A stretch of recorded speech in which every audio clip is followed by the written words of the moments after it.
Hello, আসসালামু আলাইকুম। এই যে দেখেন মুরগির মাংস নিয়ে এসেছে, এটা প্যাকিং করে রেখে দিয়েছি। আর কিছু খাবার নিয়ে এসেছে। আপনার বাবা আজকে করোনার প্রথম ডোজটা দিয়েছে টিকা। তো ওর বলল যে ওর নাকি স্যুপ খেতে ইচ্ছা করছে। এখন আবার সে ফ্যামিলি প্যাকেজ নিয়ে এসেছে। এখন ফ্যামিলি প্যাকেজের মধ্যে এরকম সব কিছু আছে। তো এই তো সব কিছু বের করছি।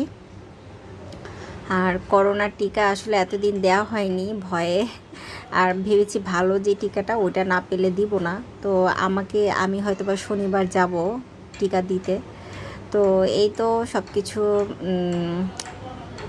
এই যে এখন খাবো আমরা। আর এই যে এটা অন্থন বের করিনি, এটা আসলে আমি খাবো না, আপনার বাবা যখন খাবে তখন বের করে দিব। আর এই যে এখন আমরা একটু খাবো, আমি একটু রাইস খাবো আর বাবুকে স্যুপ দিব। বাবু যেহেতু স্যুপটা একটু লিকুইড, তো ওর এটা অনেক পছন্দ। তো এই যে, তো আপনারা সবাই কেমন আছেন? আমি এলিজাস ব্লগ থেকে চলে আসলাম, এলিজা আক্তার রুমা। আশা করি আপনারা সবাই অনেক অনেক ভালো আছেন। আর আমরাও ভালো আছি আল্লাহর রহমতে।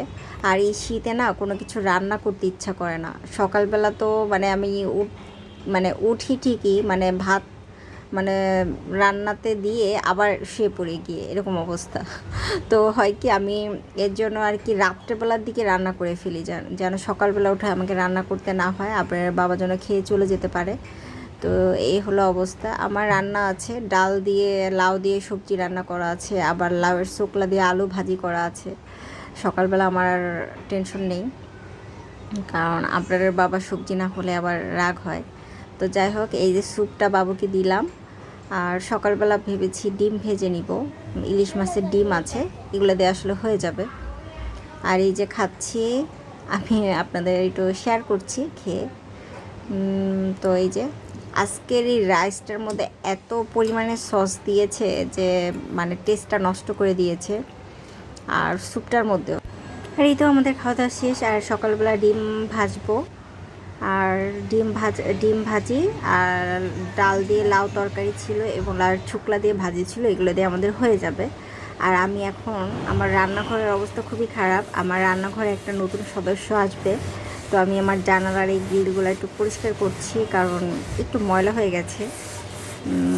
তো এই যে ঘষাঘষি করছি। তো ভাবলাম আপনাদের সাথে একটু শেয়ার করি। আসলে সারাদিন অনেক কাজই থাকে, সব কিছু আসলে ভিডিও করা হয় না, আর করতে ইচ্ছাও করে না। তো ভাবলাম যে একটুখানি শেয়ার করি। এই যে আমার রান্নাঘরটা কিন্তু ক্লিন হয়ে গেল। আর আজকের ব্লগটা কেমন লাগলো সেটা অবশ্যই জানাবেন। আর আমার রান্নাঘরের নতুন সদস্যকে অবশ্যই আপনাদের সাথে দেখাবো, শেয়ার করব যখন আসবে। আজকে আসার কথা। তো কেমন লাগলো আমাকে অবশ্যই জানাবেন। আজকের ভিডিওটা যদি ভালো লেগে থাকে অবশ্যই আমার চ্যানেলটাকে সাবস্ক্রাইব করে আমার পাশে থাকবেন। আজকের মতো ভিডিওটা এখানে শেষ করছি। আপনার সবাই ভালো থাকবেন। আল্লাহ হাফেজ।